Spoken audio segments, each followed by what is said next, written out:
Episode 3, Scenario 6 of the campaign, After the Storm. And you are listening to Cyber Neuro Druid's playthrough. And we have Argan reading from his diaries once again. My conviction falters. Everything since I returned to Elynia has been a nightmare, and I begin to suspect I am becoming part of it myself. The mere act of thought demands more effort than it used to, as if my very mind was falling apart. Recent events have only increased this feeling of detachment from reality. It was only a few days ago, in the heart. While I was inspecting Regara's prisoners, he mockingly alluded to his men and their toy. What toy? I asked. He somehow assumed I am concerned enough with their leisure activities to have heard of this depravity beyond description. These Urdians should be thankful that Uriah will not let me give them what they all deserve at once. Okay, and an objective that hopefully shouldn't be too challenging, which is to talk to Anya before going to sleep. And I can talk to other people as well, I guess. Move units next to other units or objects of interest to trigger actions. That's some mushrooms. Nothing interesting there. Just some rocks. Ooh, there's a...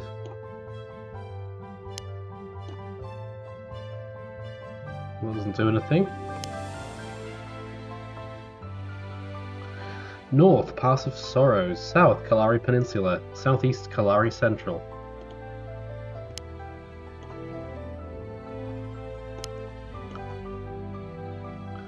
So what's this?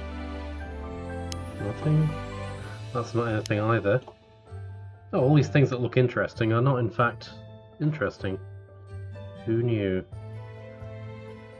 Anything else? No, doesn't look like it. Okay, well I will talk to Aurelian.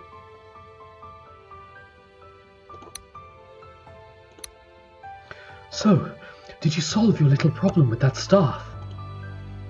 Well, yes. It's quite interesting, actually. It turns out that with some adjustments to its shielding spell, I can channel the staff's aura and become immune to poison myself. And that would be why you asked me to heal you from the symptoms of a cold at least 10 times during the day, right? Right. I mean, if you think it's safe to use the artifact like that, I'm in no place to stop you. My knowledge of necromancy is not exhaustive enough to know exactly how that staff works, or whether it might be hazardous to its user.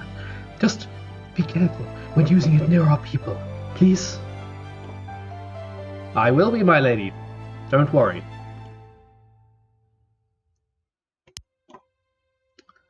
Okay. If you don't mind the question, why did you retire before? I guess it was a combination of circumstances. I felt Galas's decision to delegate the government of your people to those four was horribly ill-advised. Then you all decided to go south, and I knew that wouldn't end well for me. From what I heard, that fellow Erethan did not fare well in the capital. No, indeed he did not. That's unfortunately true, and I suppose I owe you an apology for forcing you to come here. Bah, nobody can force me to go anywhere if I don't want to. So, what were your motives? My lady, I am old, and I already spent enough time in the far north to know that it could never be my home. Plus, it is because of these bastards that my master's time in this world came to such an abrupt end. You know what I mean with this. I've seen it in your eyes, your thirst for revenge, and how you quench it with the blood of your enemies. I do not want to talk of that now. Well, my apologies if I have offended you, my lady. It was not my intention. I'll just go back to watching over the encampment, silently, as usual. No, you won't, because I want to talk to you. You seem very weary, my lady. Shouldn't you be getting some sleep? Yes, but you know the situation with that. So, do you think your disciples will be able to help? Can they be trusted? They have proven to be quite reliable thus far, haven't they? Unfortunately, I can't know whether they intend to betray us at the end like your previous assistant did, my lady. If they were consorting with our enemy, they'd make sure we wouldn't find out until it was too late. Indeed. That's why I'm worried. If only Galas was still with us. He always seemed to make the right choices. Perhaps. Go onto the campfire. Doesn't do anything. Oh, I can recall and recruit troops. Doesn't seem like a hugely useful thing to do at this point. I guess they're probably not going to talk to me.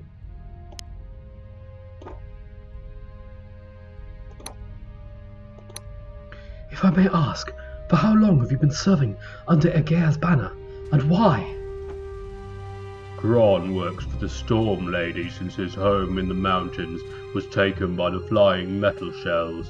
He was promised things in return for protection. Protection? The Storm Lady does not trust the masked men and their rusty swords. She prefers help from Kron and the lizard people of the swamps. She feels safer this way. What kind of things did she promise to you? The lady promised us a new home if we could help her kill the Iron Council and their leader, Jangor. Is her intention to seize Kalari for her own people and allies, then? Grom must not discuss the Storm Lady's plans with anyone else. Fair enough.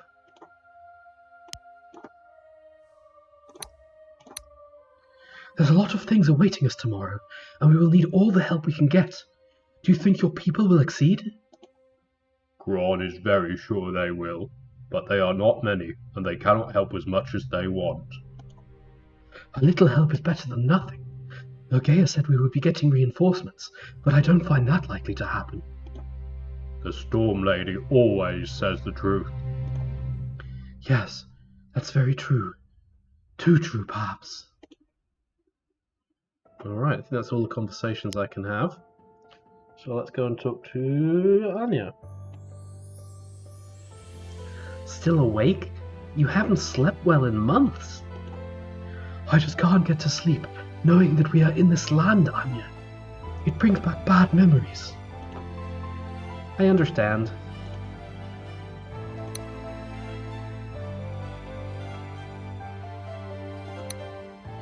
I am still worried about tomorrow. Lagea said reinforcements were coming for us, but we have not gotten confirmation from Aran Balgur, and that damn portal closed on its own. And regardless, it would be foolish to rely on Bardil and his people. We still have the undead, and surely Ergea wouldn't lie to us. I suppose not, but her sources might not necessarily be the most reliable. For all we know, they could have already betrayed her. They might be leading us to a slaughter, and I am sure that with Ergea's power and yours, we can do this. The bulk of their forces went north. The Triad is now missing that disgusting lich, and we will be joined by those reinforcements soon, I hope. And if we are meant to die here, then we'll all die fighting for a just cause. Well, yes. But somehow, I feel that everything will go well. Okay, I can go back to sleep by moving Elynia back to the encampment keep. Let's talk to her a bit more first. Elynia. Oh, sorry, wrong voice. Elynia, what was it like talking to Ergea? She seemed quite intimidating to us. I got the impression that she's simply been through too much in her life, and it's surely not her fault. From what I gather, Orvatha, the world we usually call Inferno, is decidedly not the best place to live. Demon lords, competing for succession and killing each other all the time, oppressing and enslaving their subjects, and Uriah coercing them into doing her bidding by abusing the ancient powers she was granted by destiny. I can only say that Ergea is a much nicer person in reality if you know how to approach her. I guess you would have enjoyed talking with Alarin too. I guess.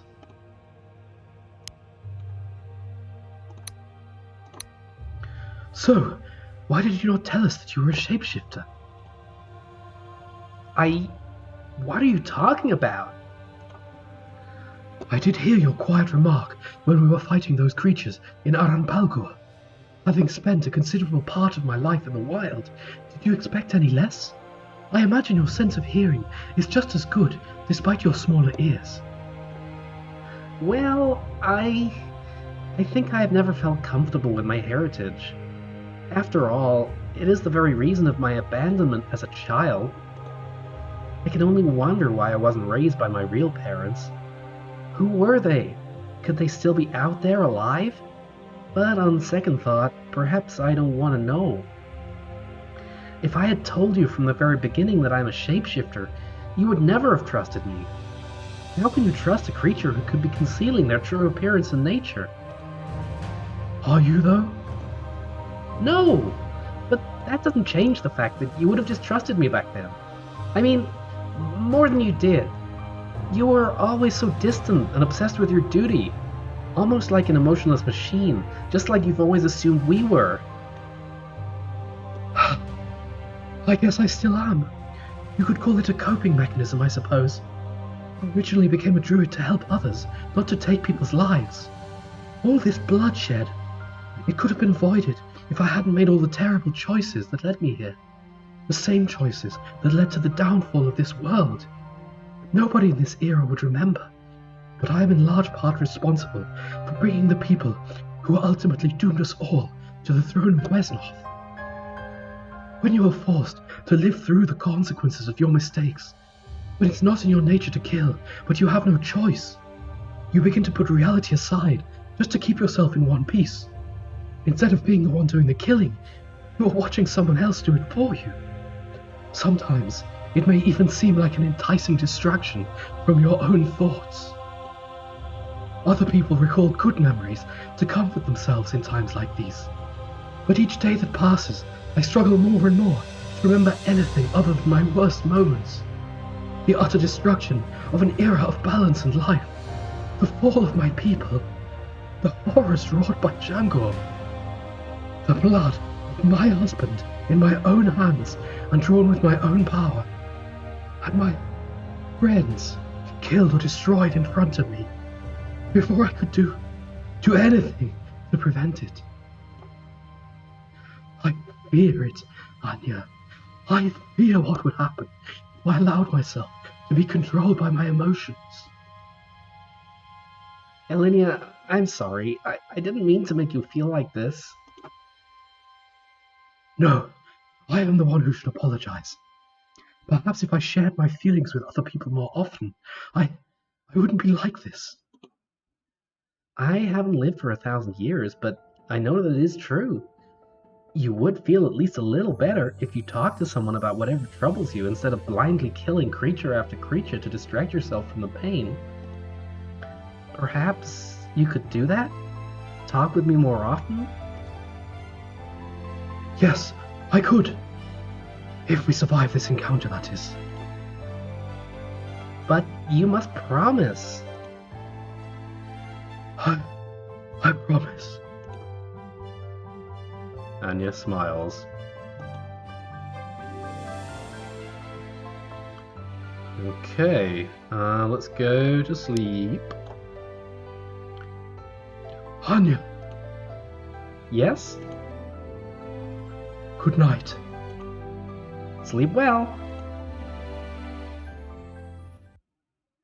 You purposefully enter your tent for the last time before the inevitable confrontation with your enemies. Fully aware of the odds, you decide to grab a few things you know you will need.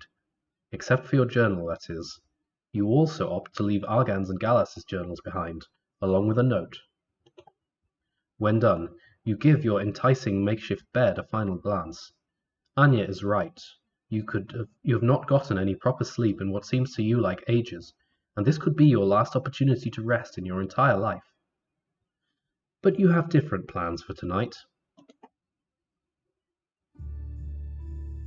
Okay, time to talk to Kron. I am invisible. I wonder what happens if I go up to talk to Anya. I'll probably lose the game. Let's see. You silently approach Anya. Just as you expected, she is still wide awake and completely attentive to her surroundings, but she obviously was not counting on your stealth spell. You shudder to think what would happen if Uriah's underlings decided to use similar magic to dispose of you and your friends in the middle of the night. Well, I mean, there are those invisible stalker units that you get in Invasion from the Unknown, but I guess even them, if they go right next to you, you do see them. You feel terrible for having to resort to such a tactic yourself. Hopefully she will understand in time. Okay, let's talk to Elynia. Nothing to say.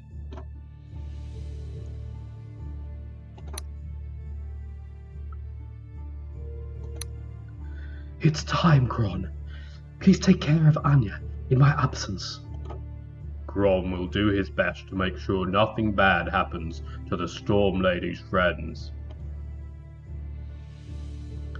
Sneaky passage in the bottom right.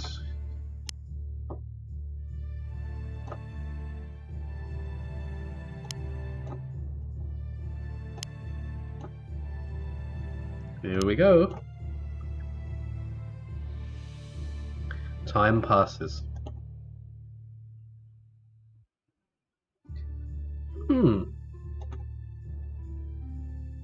Elynia? Are you there? Elynia?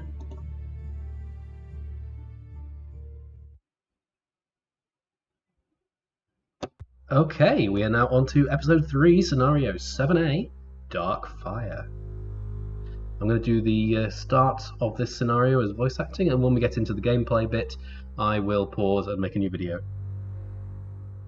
They had tortured the poor creature for weeks, keeping her alive with the powers we taught them, and forcing her to feed upon the flesh of past prisoners. But nothing is enough to hold a person who has already lost the will to live. Despite the mud and wounds, her face and her hair were strangely familiar. Had I met anyone like her before my own fall, or was I somehow responsible for her fate? I put those questions and the pain they caused me aside, and resolved to give her another chance. I would take full responsibility of her life, hoping our recently acquired Norseland technology would be enough to make the difference. Ooh, we're talking about Alyssa here, I guess.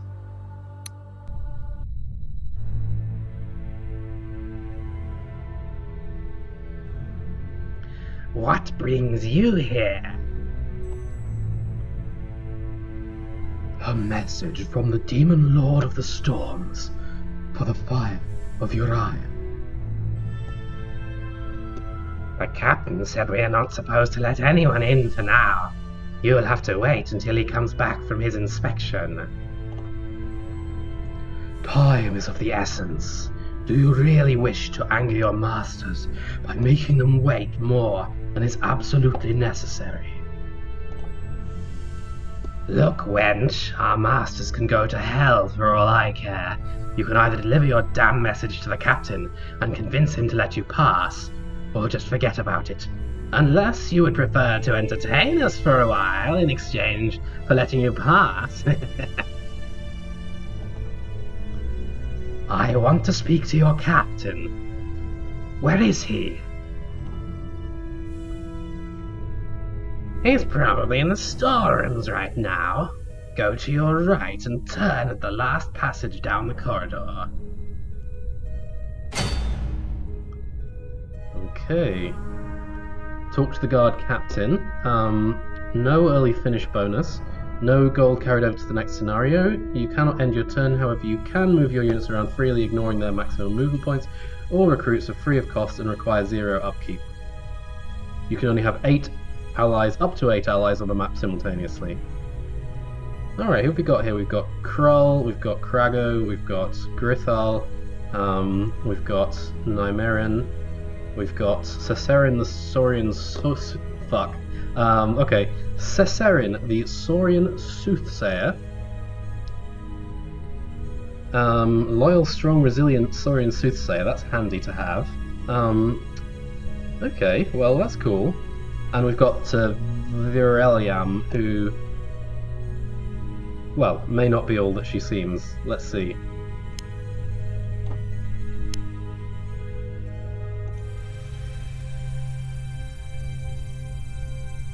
There's a Magus here.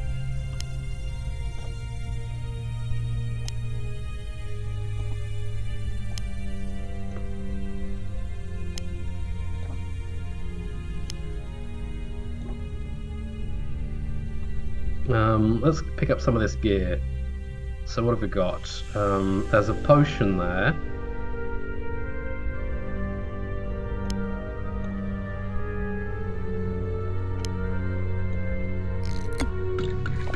A potion of magnificent taste. The potion's stupendous and reinvigorating taste heals the unit by 1 hit point. Fantastic, and since I haven't taken any damage, well... What about this axe? Any good? It might come in handy as a throwable weapon. Take it or leave it. Okay, so I can't... So this unit has already got a ranged attack. Let's give it to the only person here who doesn't have a ranged attack. What about the barrel? Nothing in there. Okay, how about you? Trained man or demon fighter? Okay. Not many options. You just take it then. Alright, we've got a throwing axe, which is less good than your existing attack. Should probably have given that to my demoness messenger friend. Alright, what about these other things? Okay, poison. The poison in the jar could be poured on claws or weapons and used against living opponents in melee combat to increase attack efficiency through its devastating effects on their health. Take it or leave it. Leave it. You though, just have it. Trained melee fighter or a staff-wielding magic user. Okay, this troll can't have anything. What about this one? Ah, it's another potion of magnificent taste. Fantastic. Anyone who's watching these videos, let me reassure you, you have magnificent taste.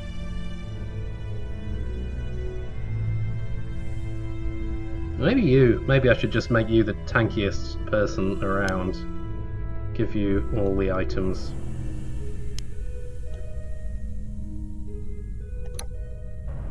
Alright, we've got poison. Looks like there's some more gear down there.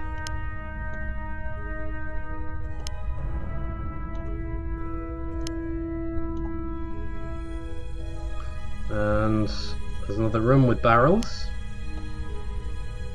Barrels don't do anything.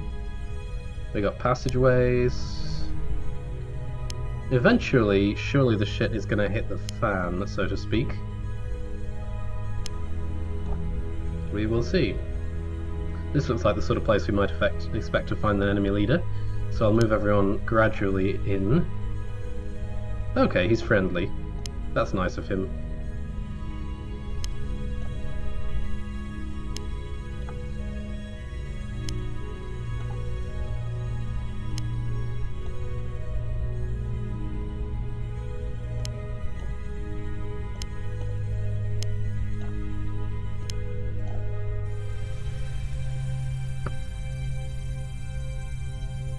Who goes there?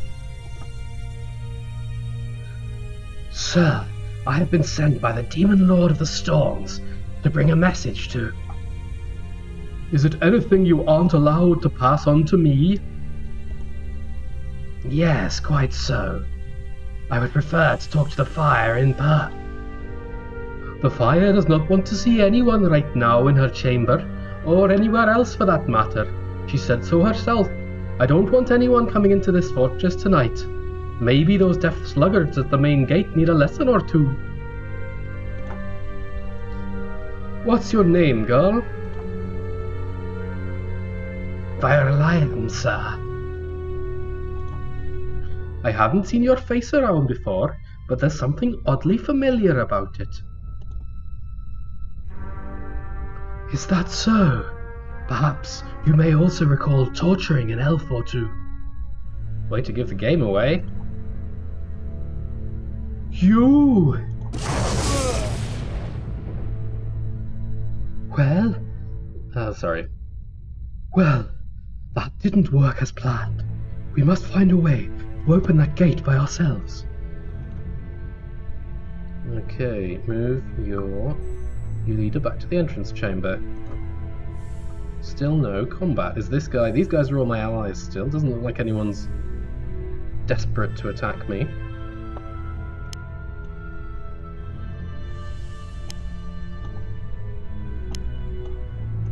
I'm going to keep everyone clustered together though. More or less at least.